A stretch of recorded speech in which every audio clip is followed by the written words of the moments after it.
Was nasty to me? Michelle Obama. The world paused when a sitting president, live on air, unleashed a personal, venomous attack on Michelle Obama. It wasn't just an insult, it was a detonation. Donald Trump thought it would be a throwaway line, a quick, nasty jab.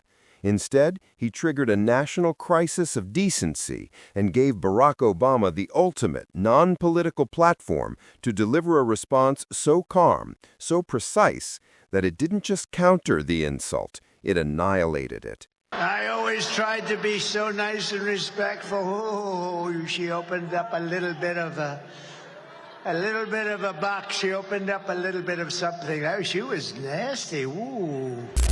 This is the minute-by-minute breakdown of how a single word made one leader panic and another cement his legacy. Trump, comfortable and cavalier on the studio couch, was navigating the usual talk. Then the host, perhaps carelessly, steered the conversation toward political spouses. The opening was all Trump needed. He leaned in and delivered a brutal, unprompted shot at the former First Lady, calling her nasty. The host's practiced smile instantly fractured. The co-host didn't just blink, they froze in a silent scream. Trump's attempted follow-up laugh collapsed into a choked silence in real time. The cameras, pitiless, captured every agonizing second of the studio's shock. Within seconds, the clip was airborne, a political grenade exploding across every digital platform. This wasn't attacking a policy position. This was attacking Michelle Obama, a figure who, to millions, represents unyielding dignity, resilience, and the South Side promise. Insulting her felt like a personal violation of a cultural icon. Michelle, you took on a role you didn't ask for. And you made it your own, with grace and with grit and with style and good humor. Producers frantically rewound the audio. A grandmother in Atlanta felt the disrespect in her bones. A barber in Houston stopped cutting hair as the whole shop listened. Moments like this don't just go viral, they become cultural fault lines. Inside the West Wing, aides were already dissolving into chaos, furiously drafting and shredding apology statements. Reporters were banging down the doors. Advisors warned Trump the national temperature was spiking, but he dismissed the fallout as fake outrage. However, every eye in the country, Democrat and Republican, was locked on one figure, one voice, Barack Obama. Do not miss the moment Obama delivers the definitive political takedown. Hit that like button and subscribe right now to stay with us through the complete, unedited response. Tell us, where are you watching this stunning moment from? Drop your city or country in the comments below. Obama, meanwhile, was miles away in Chicago, oblivious, focused on youth leadership notes. When his team finally dared to show him the toxic clip, he watched it, not with fire, but with a terrifying, cold defiance. His only immediate reaction was, "Michelle knows who she is. One remark won't rewrite that."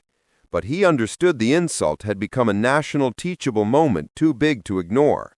The stage for his town hall was now packed with national media, waiting, holding their breath for the retribution.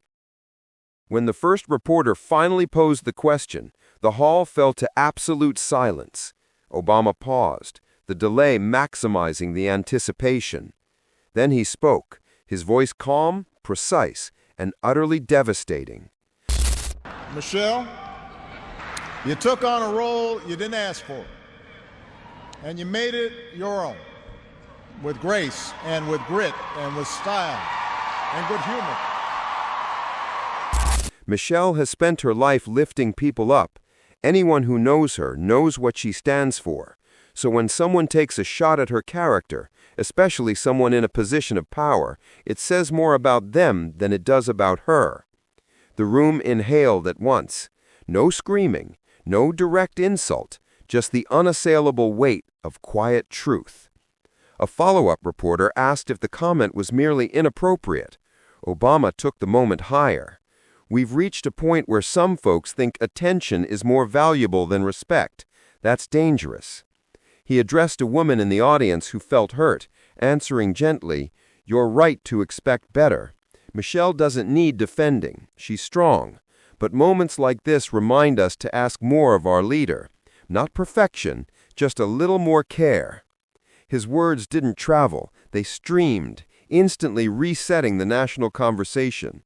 Newsrooms broke into urgency, pivoting to analyze his composure.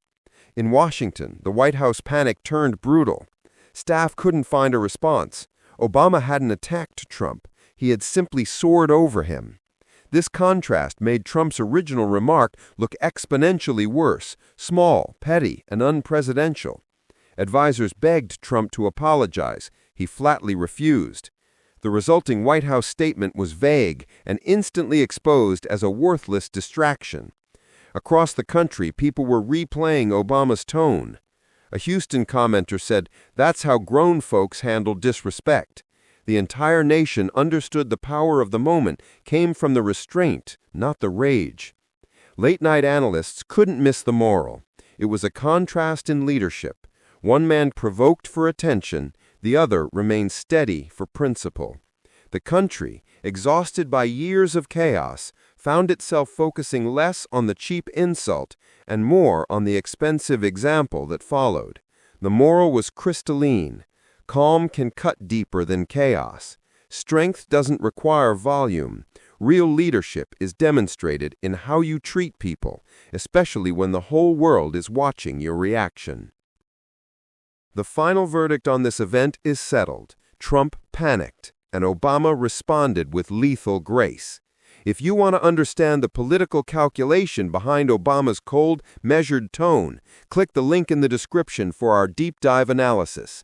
Also, remember to comment below and tell us where you're watching from. We love hearing where our audience is.